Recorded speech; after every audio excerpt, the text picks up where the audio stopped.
देश में कोरोना की दूसरी लहर के चलते हालात बेकाबू होते दिख रहे हैं। मौत के वायरस ने ऐसा हाहाकार मचाया है कि पूरा सिस्टम हाफता दिख रहा है। सच तो ये है कि कोरोना का रिटर्न अटैक अपने साथ अंतिम चेतावनी लेकर आया है कि वक्त है सुधर जाओ, सावधान हो जाओ, वरना सब कुछ बर्बाद हो जाएगा। नमस्कार, मैं आयुषी विजयवर्गीय आपके साथ और आप देख रहे हैं हमारी खास पेशकश कोरोना का रिटर्न अटैक।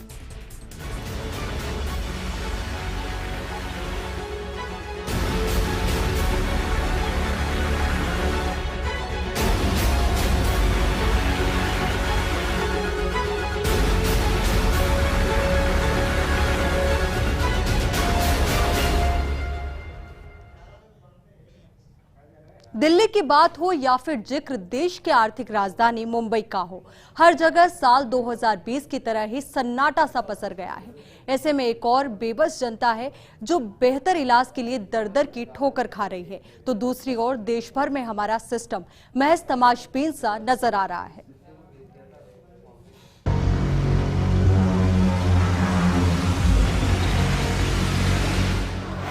फिर से लौटा अदृश्य वायरस।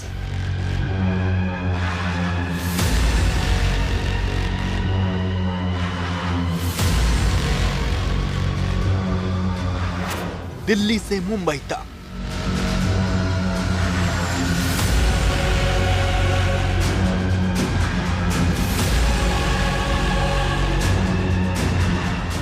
सड़कों पर छाया सन्नाटा।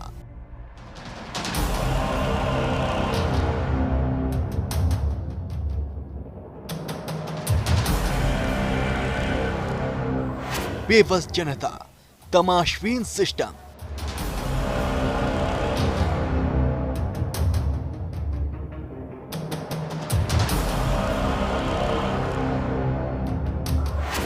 मौत के वायरस से हाहाकार।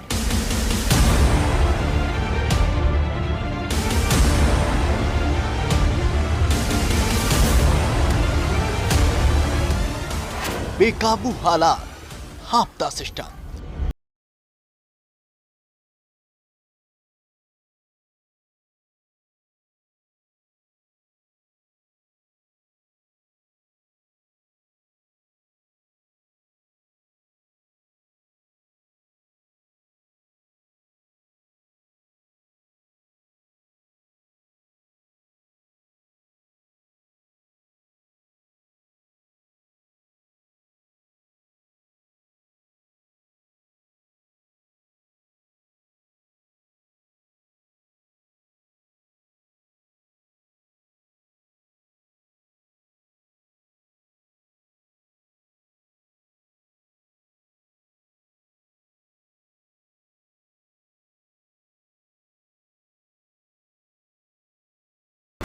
दो गज दूरी, मास्क है बहुत जरूरी।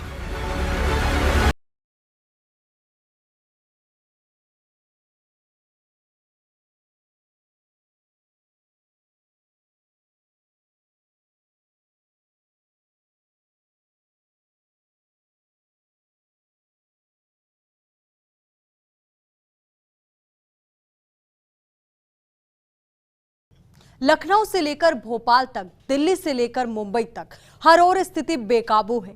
कोरोना संक्रमण की दर इस हद तक बढ़ गई है कि देश में रोजाना 2 लाख से ज्यादा नए केस सामने आ रहे हैं। ऐसे में जहां पीएम मोदी लगातार हाई लेवल मीटिंग लेकर हालात पर नजर बनाए हुए हैं, तो वहीं केंद्रीय मंत्री डॉक्टर हर्षवर्धन लोगों से अपील कर चुके हैं कि हालात कैसे भी हो, धैर्य ना खोएं और गाइडलाइन का पालन करें।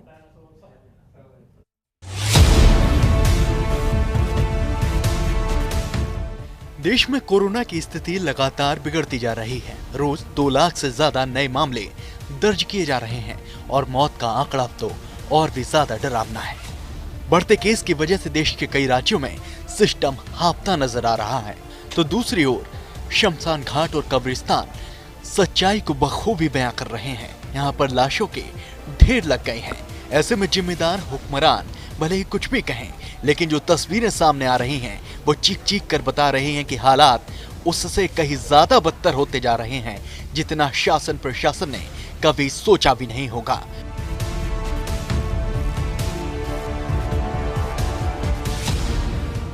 सच तो यह है कि राज्य सरकारों से लेकर केंद्र सरकार तक हलचल तेज है। जहां महाराष्ट्र पहले ही लॉकडाउन जैसी पाबंदियां लगा चुका है, तो दूसरी ओर दिल्ली, उत्तर प्रदेश, राजस्थान में भी वीकेंड कर्फ्यू के सहारे कोरोना संक्रमण की चैन तोड़ने के प्रयास तेज हैं। और इन सब के बीच खुद पीएम मोदी हालात पर नजर बनाए हुए हैं और लगातार अधिकारियों और संबंधित मंत्रालयों के मंत्रियों के साथ बैठक कर हालात की समीक्षा कर रहे हैं। लगातार बिगड़ते हालात के बीच स्वास्थ्य मंत्री डॉक्टर हर्षवर्धन भी अधिकारियों के साथ साथ राज्यों के स्वास्थ्य मंत्रियों के साथ भी मंथन कर रहे हैं और उन्होंने दावा भी किया है कि देश में वैक्सीन की कोई कमी नहीं है और सरकार लगातार हालात पर काबू पाने के लिए कदम उठा रही है। साथ ही केंद्रीय स्वास्थ्य मंत्री ने शासन प्रशासन से अपील की है कि वो कोरोना से संबंधित गाइडलाइन की सख्ती से पालना कराएं। तो वहीं आम लोगों से भी स्वास्थ्य मंत्री ने सावधानी बरतने की अपील की है। साथ ही कहा है कि हालात कितने भी कठिन क्यों ना हो, धैर्य ना खोएं। सरकार हर परिस्थिति से निपटने में सक्षम है। हम लोग पूरे देश में एक कोविड केसेस का एक सेकंड सर्ज हम उसको देख रहे हैं। भारत सरकार लगातार जो हमारे कोविड के खिलाफ लड़ाई के जो आज के समय में जो सबसे ज़्यादा स्ट्रैटेजिक पिलर्स हैं, test, track, treat, Covid appropriate behaviour और वैक्सीनेशन, इसको लगातार आग्रह पूर्वक आपके माध्यम से देश की जनता को और सभी संबंधित अधिकारियों को उसका फोकस हम लोग बराबर रख रहे हैं। आप सब जानते हैं कि इस समय लगभग देश में हमारी जो टोटल वैक्सीनेशन है, ये करीब 12 करोड़ लोगों को हम लोग 12 करोड़ डोजेज जो है वैक्सीनेशन की हम दे चुके हैं। मंत्रियों और अधिकारियों के दावे एक ओर है, तो दूसरी ओर है ऐसी हकीकत जो हमारे सिस्टम की पोल खोलने के लिए काफी है। दिल्ली के LNJP अस्पताल की बताई जा रही तस्वीरें सच बयां कर रही हैं और मानो लोगों से चीख चीख कर कह रही हैं कि वक्त है सुधर जाओ। दरअसल ये तस्वीरें LNJP अस्पताल की हैं, जहां कोरोना के चलते हालात बिगड़ गए हैं और एक बेड पर 2-2 कोरोना मरीज लेटने को मजबूर हैं, जो बता रहा है कि हमारे अस्पतालों और स्वास्थ्य सुविधाओं की वाकई हकीकत क्या है।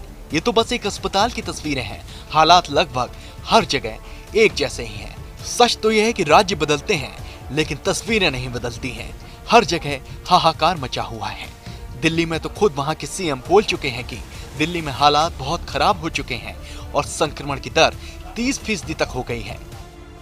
पिछले 24 घंटे में लगभग 25,500 केस दिल्ली में आए हैं कोरोना के। उसके पिछले 24 घंटे में 24,000 आए थे। उसके पिछले 24 घंटे में 19,500 आए थे। सो अभी कोरोना के केसेस बढ़ने की गति चालू है, काफ़ी तेज़ी से बढ़ रहे हैं। ज़्यादा चिंता की बात यह है कि पिछले 24 घंटे में पॉजिटिविटी रेट बढ़ के लगभग 30% हो गया है, जबकि ये उसके पिछले 24 घंटे में केवल 24% था। 24% से बढ़ के 30% पॉजिटिविटी रेट हो गया। बहुत ज़्यादा तेज़ी से केसेस बढ़ रहे हैं। अभी पूरे दिल्ली का अगर जायज़ा लिया जाए तो जो कोरोना के लिए बेड रिज़र्व हैं, वो बेड काफ़ी तेज़ी से ख़त्म होते जा रहे हैं। पेशेंट्स बहुत तेज़ी से मरीज़ जो हैं वो अस्पतालों में जा रहे हैं। दिल्ली के सीएम केजरीवाल ने कहा है कि दिल्ली के अस्पतालों में मरीजों के लगातार बढ़ने से अब दिल्ली में मात्र 100 ICU बेड ही खाली बचे हैं और ऑक्सीजन की सप्लाई भी भगवान भरोसे ही चल रही है, जिसके चलते दिल्ली सरकार ने केंद्र की मोदी सरकार से मदद मांगी है। ICU बेड्स की खासकर काफ़ी कमी हो गई है। लगभग सारे दिल्ली के ICU बेड्स मिला के 100 से भी कम ICU बेड्स पूरे दिल्ली में बचे हैं। ऑक्सीजन की भी काफ़ी कमी है। कल रात को एक प्राइवेट हॉस्पिटल ने हमें बताया कि उनके यहाँ काफ़ी ज़्यादा कमी हो गई थी, जिसकी वजह से त्रासदी होते होते बची। ये हम लगातार केंद्र सरकार के संपर्क में भी हैं, उनसे भी मदद मांग रहे हैं, उनसे मदद मिल रही है। जो मदद अभी तक हमें उनसे मिली है उसके लिए हम उनका शुक्रिया भी अदा करते हैं। और कल मेरी शाम को डॉक्टर हर्षवर्धन से भी बात हुई थी, उनको भी मैंने बताया कि हमें बेड्स की और ऑक्सीजन की बहुत ज़्यादा ज़रूरत है।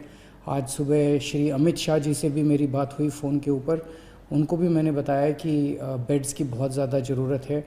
और दिल्ली में लगभग केंद्र सरकार के सारे अस्पतालों के मिला के 10,000 के करीब बेड हैं। अभी उसमें से 1800 बेड जो हैं वो रिज़र्व किए गए हैं कोरोना के लिए। हमारी केंद्र सरकार से निवेदन है कि कम से कम 10,000 में से 7,000 बेड, इतनी गंभीर परिस्थिति, पल पल परिस्थिति ख़राब हो रही है, तो कम से कम 10,000 में से 7,000 बेड कोरोना के लिए रिज़र्व किए जाएं और ऑक्सीजन की तुरंत हमको सप्लाई की जाए। ये तो बात महज दिल्ली की है। अगर आप उत्तर प्रदेश, महाराष्ट्र, बिहार, मध्य प्रदेश का रुख करेंगे तो स्थिति और भी ज्यादा खराब नजर आएगी, जहां सैकड़ों की तादाद में लोग अस्पतालों के बाहर इलाज के लिए गुहार लगा रहे हैं, लेकिन नतीजा सिफर ही है। क्योंकि पहले तो अस्पतालों में मरीजों को जगह नहीं मिलती है, और अगर जगह मिल भी जाती है तो संसाधनों के अभाव में हमारा सिस्टम मौत के अदृश्य वायरस के सामने घुटने टेकता नजर आता है। ऐसे में जरूरत है इस मुश्किल वक्त में सटीक रणनीति के साथ आगे बढ़ने की, ताकि कोरोना संक्रमण पर वक्त रहते काबू पाया जा सके। Bureau report, first India news. साल 2020 की तुलना में वर्तमान में न सिर्फ कोरोना के संक्रमण की दर तेज है, बल्कि वायरस भी पहले से ज्यादा घातक साबित हो रहा है। ऐसे में देश के अलग अलग राज्यों में स्वास्थ्य सुविधाओं की पोल खुल गई है और ज्यादातर जगह ऑक्सीजन की भारी किल्लत नजर आ रही है, जबकि रेमडेसिविर दवा की भी मांग बढ़ने लगी है, जिसके लिए राज्य सरकारें केंद्र से मदद की मांग कर रही है।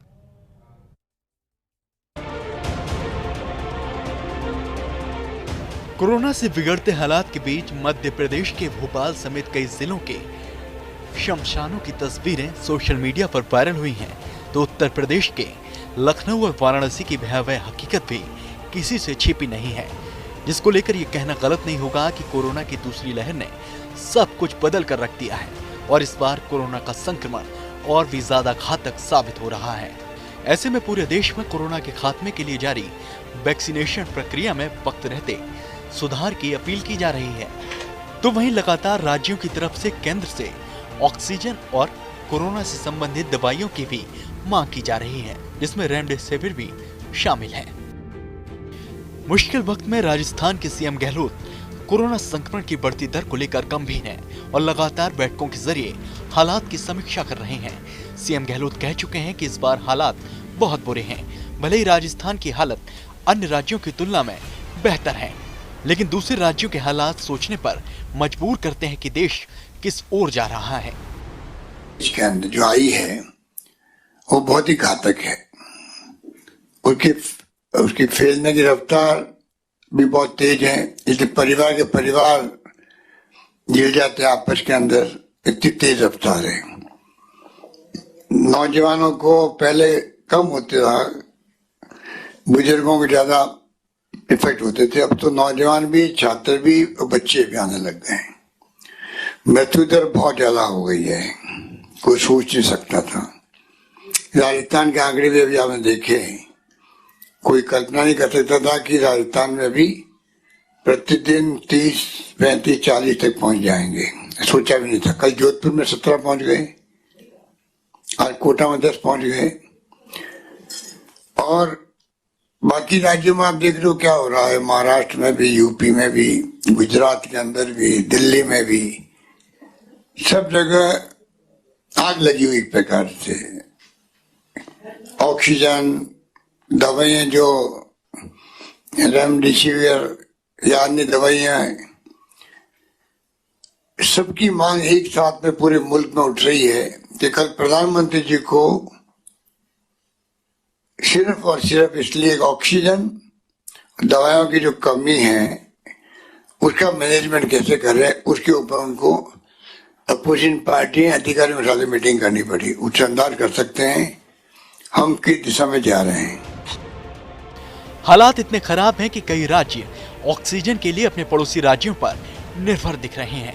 अकेले महाराष्ट्र में इस समय 6.38 लाख से ज्यादा एक्टिव केस हैं और वो लगातार बढ़ रहे हैं और उनमें से 10% ऑक्सीजन सपोर्ट पर हैं।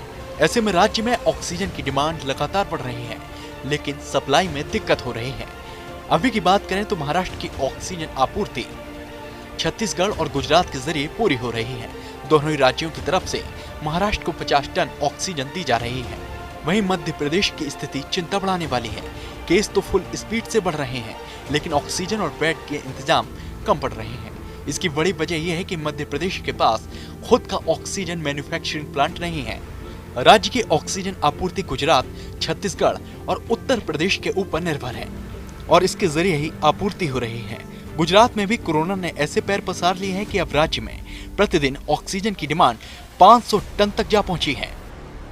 बड़े बड़े राज्यों में तो इस समय ऑक्सीजन संकट देखने को ही मिल रहा है, लेकिन इस बार कोरोना का संकट छोटे छोटे शहरों और गांवों तक जा पहुंचा है और वहां स्थिति बद से बदतर हो रही है। वहां न सिर्फ ऑक्सीजन की कमी है, बल्कि ट्रांसपोर्टेशन में भी दिक्कत आ रही है। बताया जा रहा है कि ऑक्सीजन के लिए छोटे छोटे गाँव और शहरों में बड़े स्टोरेज टैंक की भारी कमी है। ऐसे में सवाल तो उठता है कि भारत में कोरोना संकट के बीच ये ऑक्सीजन की किल्लत क्यों हुई, ऑक्सीजन सप्लाई करने में क्या दिक्कत आ रही है, जिसके जवाब जरूर तलाशने होंगे। सच तो यह है कि देश में 7,000 मीट्रिक टन तक का मेडिकल ऑक्सीजन का उत्पादन हो सकता है। वहीं INOX air products limited, Linde India कुछ ऐसी कंपनियां हैं जो देश के लिए ऑक्सीजन का सबसे ज्यादा उत्पादन करती हैं। अकेले आइनॉक्स की तरफ से प्रतिदिन 2000 टन ऑक्सीजन की आपूर्ति की जा रही है, लेकिन फिर भी सवाल यही होता है कि इस ऑक्सीजन का समय रहते ट्रांसपोर्ट कैसे किया जाए। डिमांड बढ़ती जा रही है, लेकिन स्टोरेज टैंक और सिलेंडर की भारी कमी देखने को मिल रही है। अस्पतालों में ऑक्सीजन की किल्लत इसलिए भी बढ़ती जा रही है क्योंकि मौके पे स्टोरेज के पुख्ता इंतजामात नहीं है। कुल मिलाकर हर जगह स्थिति इतनी गंभीर हो चुकी है कि सिस्टम के हाथ पांव फूल चुके हैं। दिल्ली और महाराष्ट्र के मुख्यमंत्री तो खुलकर केंद्र की मोदी सरकार से ऑक्सीजन और अन्य संसाधनों के लिए मदद की गुहार लगा चुके हैं। ऐसे में बेहतर प्रबंधन की दरकार है। साथ ही जरूरत है कि कोरोना संक्रमण की चैन को वक्त रहते तोड़ा जाए, जिसको लेकर तमाम कवायद की जा रही हैं, जिसके चलते ही राजस्थान में इंडस्ट्रियल ऑक्सीजन के प्रोडक्शन पर राज्य सरकार के निर्देश में रोक लगा दी गई है। अब प्रदेश भर के प्लांटों में सिर्फ मेडिकल ऑक्सीजन का ही प्रोडक्शन होगा और किसी भी उद्योग से जुड़े प्लांट में ऑक्सीजन की सप्लाई नहीं होगी, ताकि लोगों की जिंदगी वक्त रहते बचाई जा सके। Bureau report, first India news. बार फिर से आपका स्वागत है। चलिए आगे बढ़ते और आपको बता दें, बढ़ते कोरोना संक्रमण के बीच देश में कोरोना के खात्मे को लेकर वैक्सीनेशन भी जारी है। ऐसे में इस वैक्सीनेशन प्रक्रिया में बदलाव की मांग भी तेज होने लगी है और राजस्थान में कोरोना से बिगड़ते हालात को लेकर गंभीर सीएम गहलोत ने एक बार फिर से इस मुद्दे को उठाया है और कहा है कि वैक्सीनेशन के लिए निर्धारित उम्र की पाबंदी समझ से परे है। इसमें बदलाव होना चाहिए ताकि ज्यादा से ज्यादा लोगों का इसका लाभ मिल सके। राजस्थान में कोरोना के संक्रमण की चैन को तोड़ने के लिए प्रदेश के शहर शहर में वीकेंड कर्फ्यू का असर नजर आ रहा है। बेवजह घरों से निकलने वालों को पुलिस जहां गाइडलाइन को लेकर समझा रही है, साथ ही बिना मास्क निकलने वालों के खिलाफ सख्ती भी की जा रही है। जयपुर, जोधपुर, अजमेर, कोटा, दौसा, सीकर, सिरोही, जैसलमेर और धौलपुर जिलों की ये तस्वीरें बता रही हैं कि अगर हम अभी नहीं सुधरे और कोरोना की रोकथाम संबंधी गाइडलाइन को लेकर गंभीर नहीं हुए तो हालात और भी ज्यादा बिगड़ सकते हैं। प्रदेशवासियों को संबोधित करते हुए सीएम गहलोत भी कह चुके हैं कि वक्त भले ही मुश्किल हो, लेकिन हम सब मिलकर कोरोना के खिलाफ जारी इस जंग को जरूर जीतेंगे। सरकार ने हर संभव व्यवस्था कर रखी है। आप सभी लोग अपना सहयोग बनाए रखिए और नियमों की पालना कीजिए। अब भी जंग जीतेंगे हम लोग, मुझे पूरा यकीन है।